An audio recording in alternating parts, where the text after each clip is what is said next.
I want to thank you all for being with us.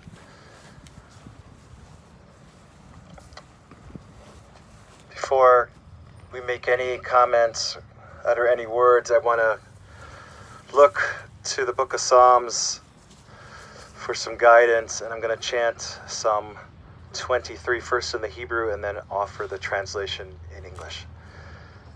Mizmor leDavid, Adonai ro'i lo echsar, bino tesheyar bitzeni al mei menuchot yenahaleini. Nafshi shovev yancheni b'maglei tzedek leman shemo. Gam ki yelech b'kitzal mavet lo yirara ki ata imadi. Shiftecha umishantecha hema yinachamuni. Taroch lefanai shulchan neged zorerai. Dishanta v'shemen roshi kosi revaya. Ach tov v'chesed yirdefuni kol yemei chayai. V'shavti b'veit Adonai leorech yamim. Psalm of David. Adonai is my shepherd, I shall not want, giving me repose in green meadows, leading me beside the still waters to revive my spirit, guiding me on the right path, for that is God's essence.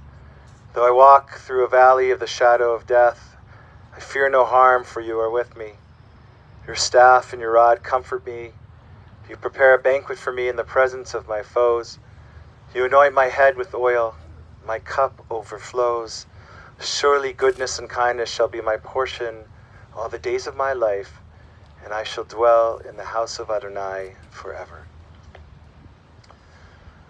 You know, friends, sometimes as a rabbi, there are moments that are really difficult to be in, to participate. I don't want you to feel sorry for me. I feel very privileged to be a rabbi, and I would say 99.7% of the time it's an amazing privilege.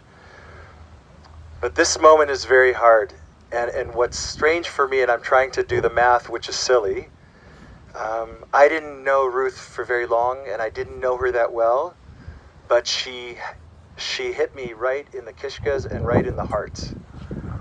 And I feel enormously blessed to have known her, and therefore this moment brings with it a great deal of sadness, because she was somebody worth knowing, having in your life. So we're going to pay tribute to Ruth, Rezel bat Rachmiel v'Chaya Sarah, who was born to Sam and Sophie Latinsky here in Winnipeg on October 15th, 1932. And she left this world on June 25th, corresponding to the 26th of Sivan. She was preceded in death by her husband Joe, her parents Sam and Sophie, and her brother Ed Latinsky. We offer our sincere condolences to her children, Adrian and Jack, Robert and Perla, and to Jeff, to her grandchildren, Joshua and Elisa, Ariel, Noah, and Carmi, and to, I think, the treasures. The grandchildren are definitely treasures, but even more special are the great-grandchildren, Sloan, Maya, and Jonah. And at this time, you're going to hear from people who knew Ruth really well.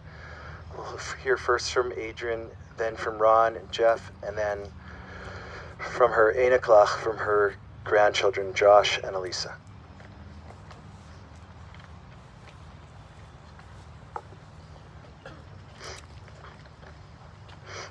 My mother would say that she had a blessed life, even though the last couple of years had not been easy for her with her declining health. My mom always had a positive outlook in life and kept pushing herself forward every day. She loved to make plans for special occasions and events. She called it her schema dream plans. My mother was an elegant, independent woman, strong-willed, outgoing, with a strong work ethic and an intellectual and curious mind. She had a loving, generous, and caring nature. She loved her family with all her heart. Although most of the family lived afar in Edmonton and Toronto, Mom was always part of our lives. She loved her children unconditionally. And she loved our spouses, Jack, her son-in-law, and Perla, her second daughter. Her grandchildren, Josh, Elisa, Ariel, Noah, and Carmi, were the center of her life, and she had so much nachas from their accomplishments.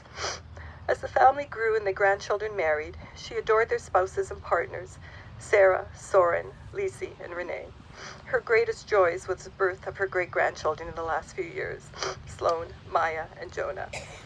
I found a folder of Mom's personal memoirs that she wrote over the years. While Ron and I were sitting at Mom's bedside and waiting for my brother Jeff to arrive, we read out loud her stories in the hope that she could hear our voices. Mom wrote that she grew up in the north end of Winnipeg. She recounted stories as a small child of running around the neighborhood as a free spirit full of mischief and adventure. She started to work at a Retzky shoe store at the age of 12. She met my dad Joe at the age of 19 and fell instantly in love, and they married a couple of years later. Together, they worked hard at their store, West Home Foods Supermarket, working long hours every day and on weekends. My childhood memories include my two brothers, Ron, Jeff, and me, running around the aisles and sneaking chocolate bars.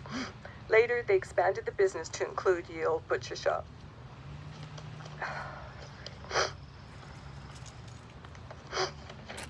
In between working long hours with my dad, my mom found time to act in Jewish plays and in the chorus of the Rainbow Stage musical My Fair Lady, joined a Yiddish choir, found the time to attend and study at the University of Winnipeg, and graduated with her Bachelor of Arts degree in 1978.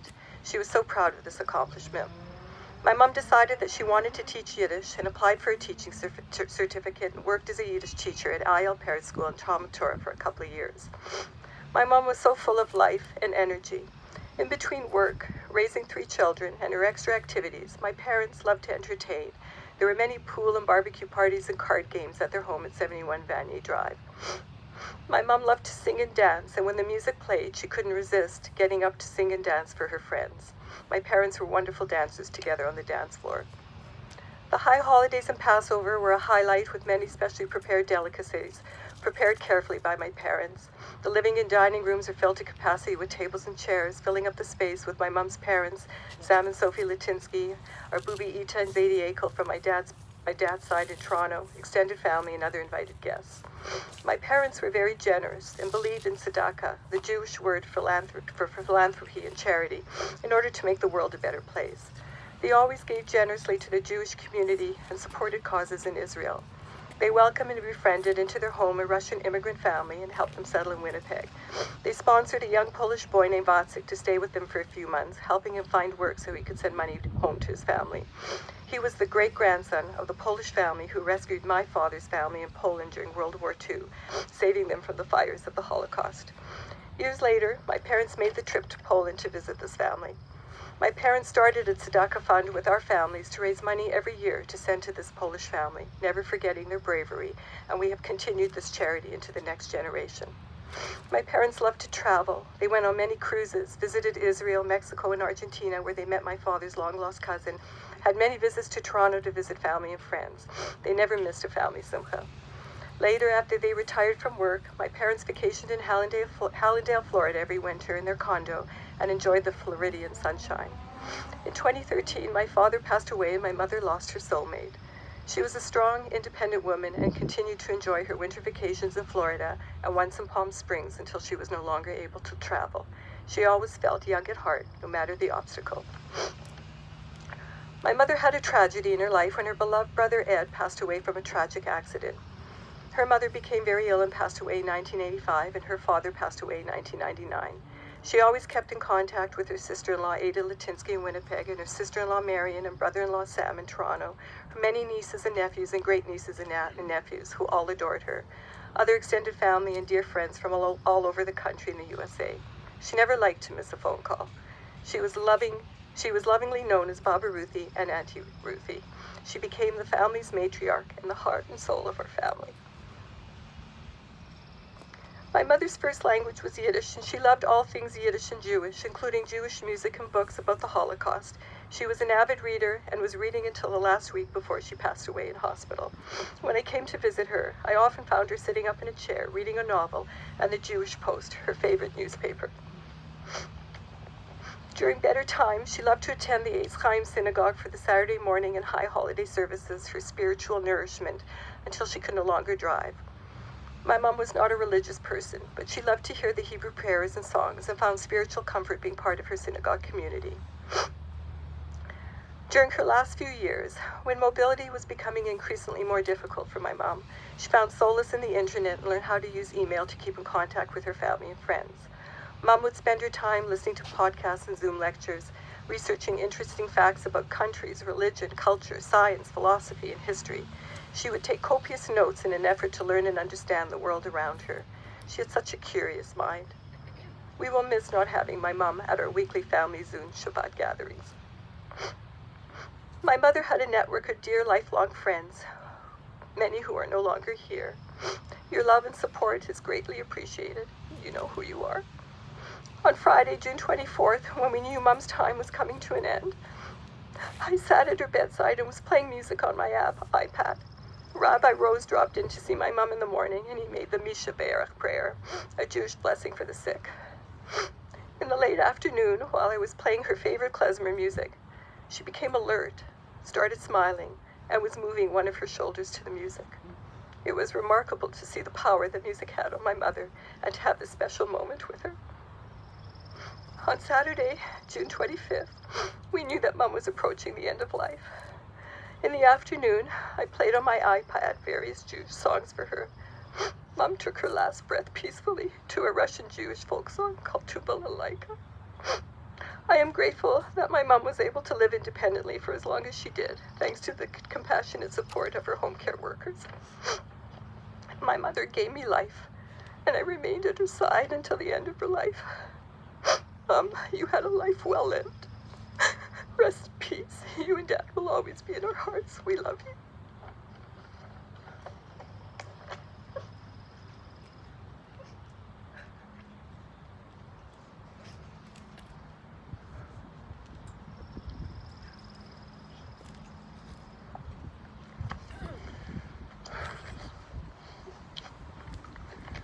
Every Shabbat, we sit around the table, friends and family, and we light the candles, say the blessings over the wine, and we recite a very special blessing, Eshet Chayil, a woman of valor.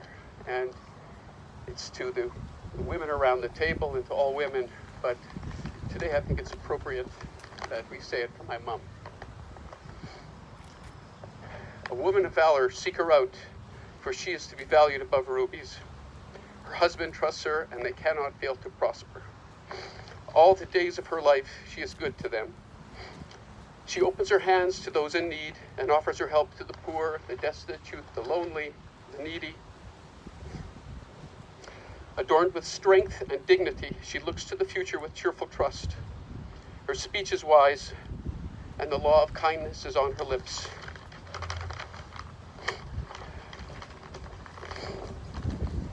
Her husband, her children, her grandchildren, her great-grandchildren, her sister-in-laws, brother-in-laws, nieces, and nephews all rise up and call her blessed.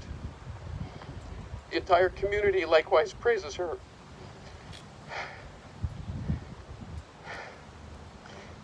Many women have done well, but you surpass them all.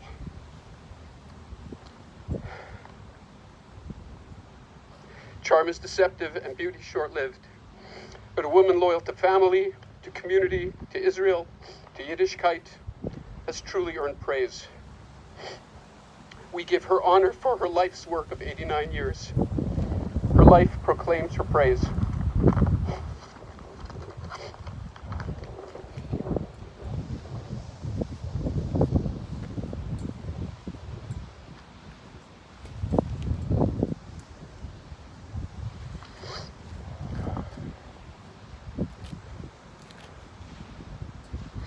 My dad, Joe, had a beautiful nickname for Mom, Razel.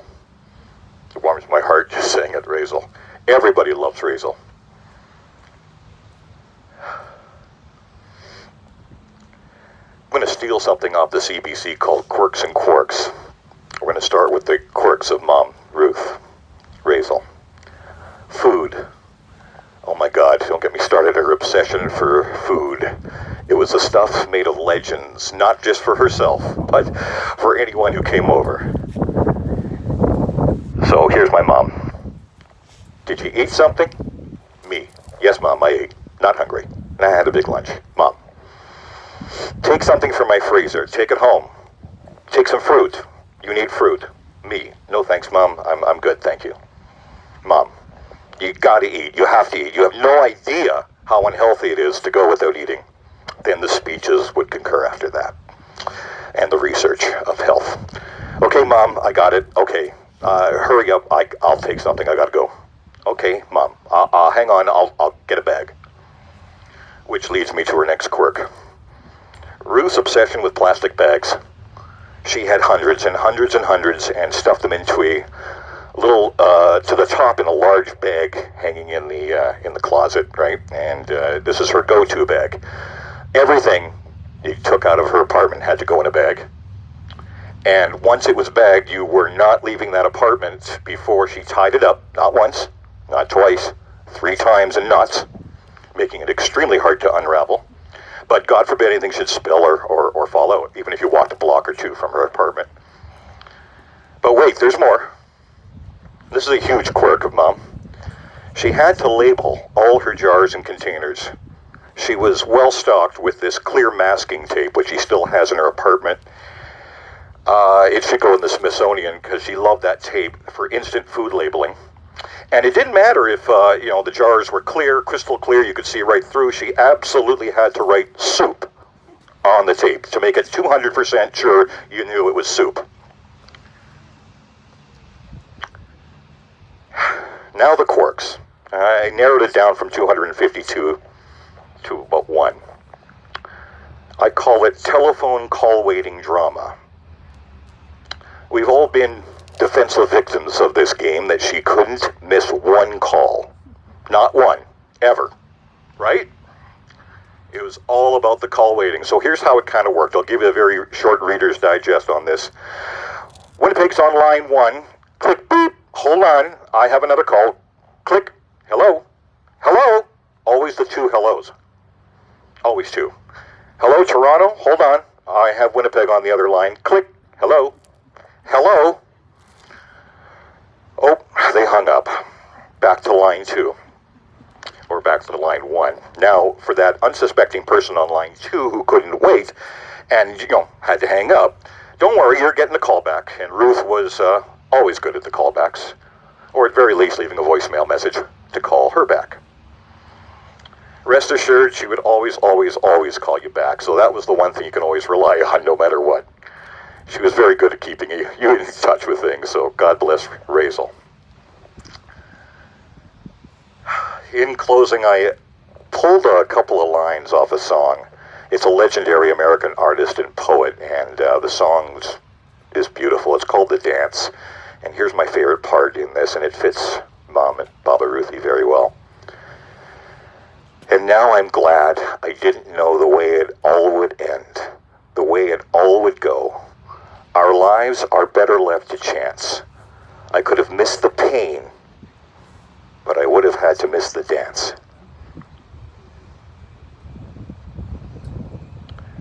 Mom, Ruthie, Razel, your pain is finally over. Now all you have is just one job. Dance, sing, laugh, share your life story in that grand party room in the sky. And boy, did she love to party. Rest in peace, Mom.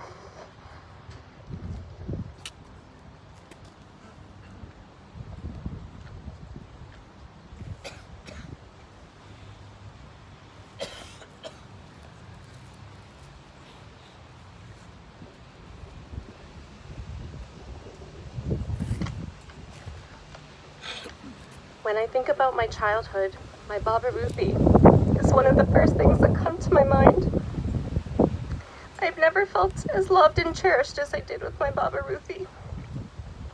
Baba Ruthie was many things to me, but she was uniquely my friend, not something many grandchildren can say about a grandparent. We shared our experiences together while playing cards, shopping, swimming, looking through old pictures, or eating lunch. Baba Ruthie was a model for me, teaching me confidence, independence, encouraging me to be adventurous and to try new things. I remember when I was 14, Baba suggested I try this new thing called Pilates.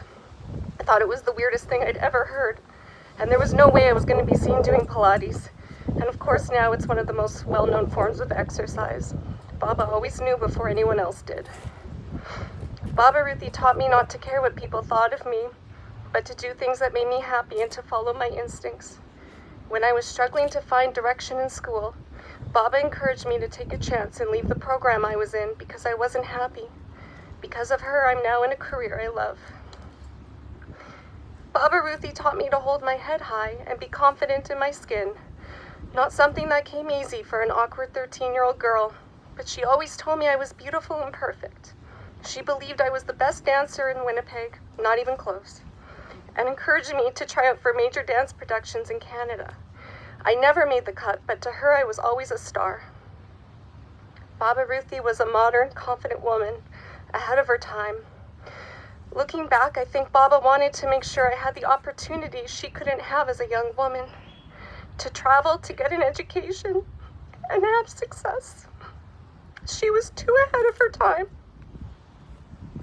I'm grateful to have been raised in an environment of strong and independent women, and I am who I am today because of Baba Ruthie.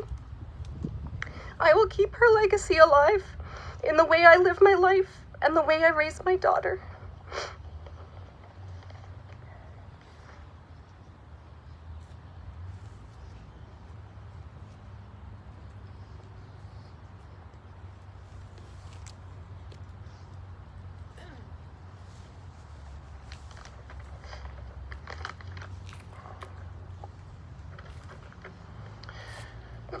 There was Mamala, sometimes Boichelach, other times Tatala, but most of the time we were the Kinderlach. These were some of the endearing names Baba called us. When I think back to memories of Baba, I think of the 5-course Friday night Shabbat dinners, main course always served with a gigantic bowl of salad and golden Caesar dressing. I think of the never-ending Pesach table on Vanier, extending the full length of the house, seating 25 people and their 50 corresponding matzah balls. I think of ricotta cheese on bagels in the Florida condo kitchen. I think of milestone anniversary parties with balloons surrounding the colorful fruit platter. I think of countless birthday parties with genie's cake. And how can we forget the ear-jarring electric meat carving knife for slicing brisket at high holiday celebrations? Two things were constant: freshly baked honey cake and always being surrounded by her beloved grandchildren. Baba had a fondness for times past, but also embraced modern ways and current affairs. Baba was just as likely to listen to her Yiddish folk music on the old cassette stereo player, tell captivating stories of her younger days through vintage black and white photos, cut clippings of hundreds of random recipes from newspapers and file them in her scrapbook never to be seen again, stream her favorite Netflix series, research the origins and evolutions of the universe on the internet, forward emails about political satire, and then join a family Zoom call, all in one day. Though it was sometimes a struggle to help Baba find the unmute button on video calls, the volume of love and care for her grandchildren was always turned way up high. Baba was always interested in what I was up to and where I was going. But whenever I told Baba about my next outdoor adventure or my next sporting event, she would always be worried. She would say, "But Joshie, it's too much. You should know better. You're overdoing it. You're going to hurt yourself. Come on, son. It's not good for you." I would then respond with, "But Baba, would you rather I just stay home and never do anything?" Her answer would be a resounding yes. I now understand that Baba wasn't trying to hold me back. It was her caring and protective nature, and she wanted to know that I was safe, dry, and uninjured. Baba's memory will always live on. Now I find myself calling my 1-year-old son Boychik, the same sort of endearing name Baba called me. I sometimes catch myself in the act saying those words. As if time is suddenly suspended into one condensed singular memory of my Baba, a smile quickly spreads across my face.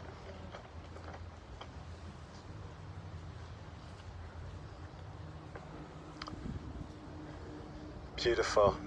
Thank you all so much. I know I've mentioned this before, but I want the grandkids to know that sometime into the pandemic, I offered a course on Jewish meditation, and your Baba showed up. And I remember asking people why were they there on Zoom, and your Baba's response was, "It sounded interesting. I haven't really tried it before, and I wanted to experience something new." And what a profound message. I want to just end with a teaching about Judaism, and it fits with what Ron, who I mistakenly referred to as Robert earlier, so I don't know if you caught that, but put it on the list. You forgive me. But you talked about your parents, how they rolled their own.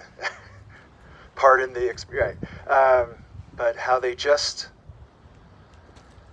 were independent, they were generous of heart, and they rolled with the punches and all the other things we can say, but they were also willing to step up and create things in the moment for themselves, for their family, for others. So the general consensus in Judaism teaches that intent is the least essential of the requirements in order to fulfill a mitzvah, except in rare circumstances where it is too easy to perform the action without intention, such as the hearing of the shofar. The point is, when push comes to shove, what we learn is that action counts. It is easy to see the reasons for this. Thinking about charity is not even remotely the same as giving charity. An essential teaching of Judaism is act. Make the world a better place through your own work, because things won't fix themselves. Helping yourself, helping others, and offering assistance in any way you can are the fundamental pillars of Judaism.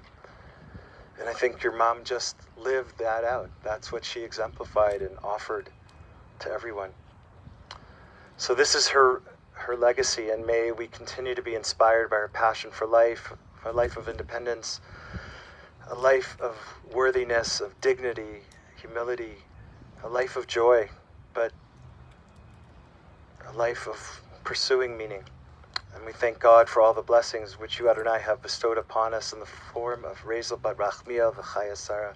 Tehei Nishmata Tzura B'Tzura Chayim. May her soul be bound up in the bond of eternal life. And before we continue with the remaining rituals, I just want to make a few announcements. a meal of consolation. The family will be gathering, and I want to make sure I get this right, at the R&R restaurant on 2142 McPhillips. And now, in parentheses, I say the old Perkins.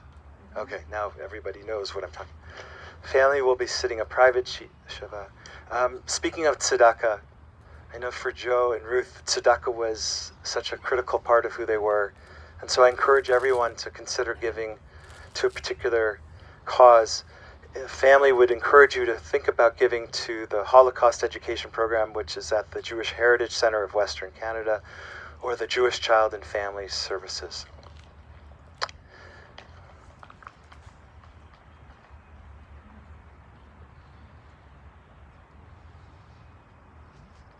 This is known as a chesed shel emet, the purest form of kindness that we can offer our loved one. In this case, someone who lived a life of kindness. So the custom is, and you do it in whatever way feels right for you, but I'll offer what I've been doing during the pandemic. Encouraging people to do this 3 times. You hold it this initial time upside down. It's a way to let God know we're disappointed with God's choice, but we understand that God has some plan in mind that will be after us. And we'll do it in this way. And I'll suggest you do it using the ordinary grip in this way. Twice. And then we're careful to place the shovel down and allow the next person to have their participate in the sweet spot, be in that sacred space. There's nothing that stops us from having multiple people do this at the same time, but I'll have family come forward, and then at a certain point I'll ask that we stop. Let me make this on the Microphone here. What I'm going to do is ask all of you who want to participate to start, and then I'll stop and ask that we cease with that for just a moment or two as I recite the El Malei Rachmim, the memorial prayer, and then the mourner's Kaddish. And if you want to place additional earth after we're done with the formal part of the service, you're welcome to do so. So please go ahead.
Folks are welcome to use the shovels on the other side if you'd like.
They gotta be. Checking it forward.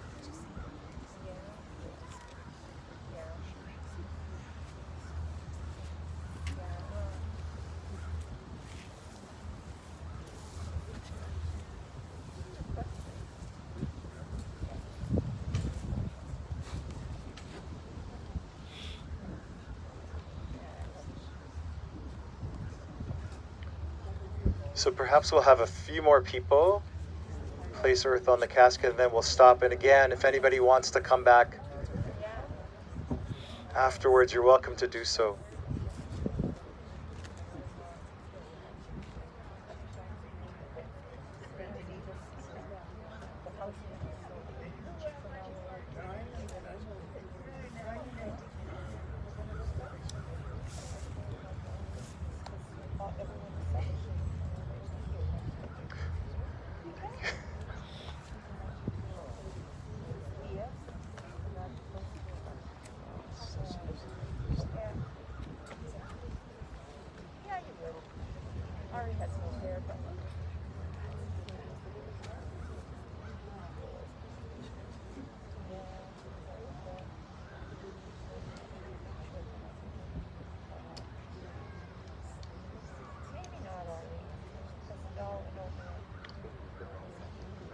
So if I can have everyone's attention, I'm going to recite the El Malei Rachmim, the memorial prayer, and again that'll be followed by the recitation of the mourner's Kaddish.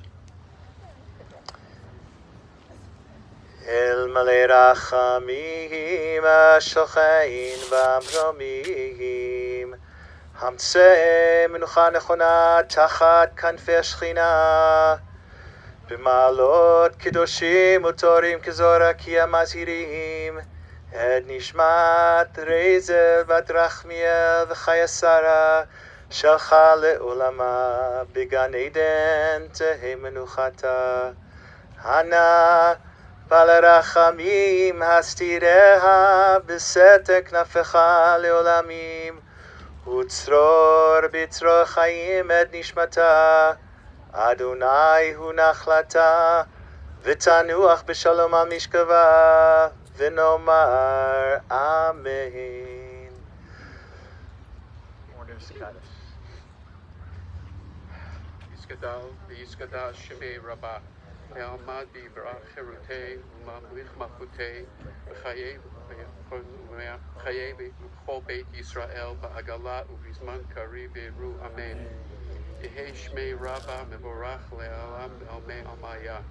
יתברך וישתבח ויתפאר ויתרומם ויתנשא ויתהדר ויתעלה ויתהלל שמי דקודשה בריחו. אלא מכל ברכתה וישרתה ונחמתה ואמירן בעלמה ואמרו אמן. יהי שלמה רבה מן שמיה וחיים עלינו ועל כל ישראל ואמרו אמן.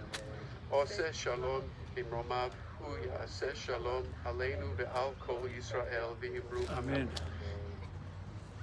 So I wanted to say to the three of you, but really to everyone, these words of comfort that are traditionally recited or offered to those who are in mourning.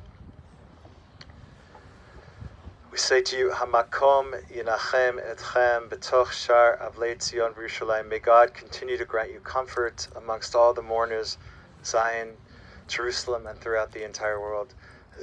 Thank you for the honor of being here in this moment, and thank you for allowing me into that space on Friday. As I said to you a few times, I had no idea where things stood at that point with your mom, but I can see that her gracious manner has been passed on to her children, and so thank you. And may you be comforted knowing that your mom touched so many people in many different ways. So thank you, everyone. For those who would like to place additional earth on the casket, please go ahead and do so. And we wish everyone all the best. We should only see each other at Simchas.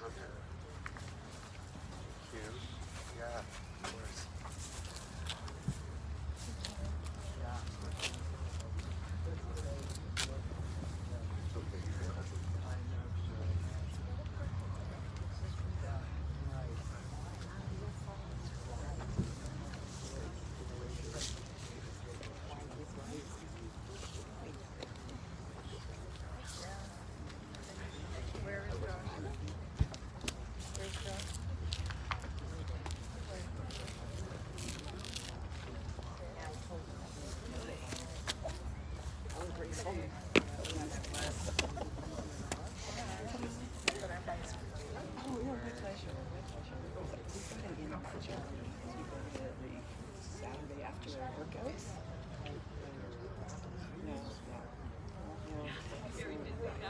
He's so grateful. So every time we have a simcha, we send something in. We have it. This we send in. So he's so grateful. He's very grateful. And he's healed. So he gets yeah. Really use my excuse though. Yes. No, I'm not. However, she asked me to bring the food to 5:30. Should I be home from 5:30? I don't know. I just told her that we wouldn't be going to. Maybe they will be in. Okay. Yeah. You disappointed us. I told Shaarey you would put half of the pile in yourself. And rightly so. Might I add, rightly said she was about to yell at you. No, I don't care. I might say.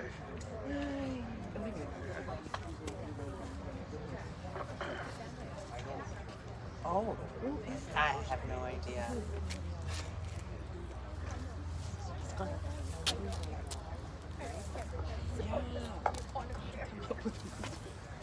Sunglasses, tall. Come over here. Careful. Take care. Yeah, you too. Yeah. Yeah. Yes. Yeah. How are you? Quiet. Yeah.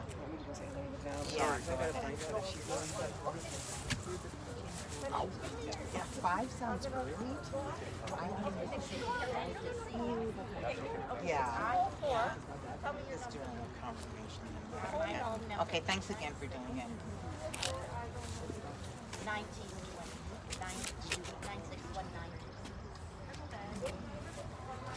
I have a pen in the car. 89619. Anyway, I'll yeah. Call me. I'll either. Karen, how are you? Well,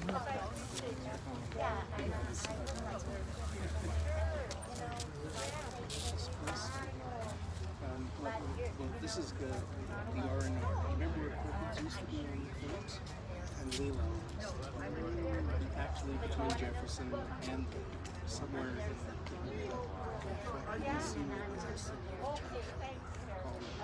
I'll bring you in.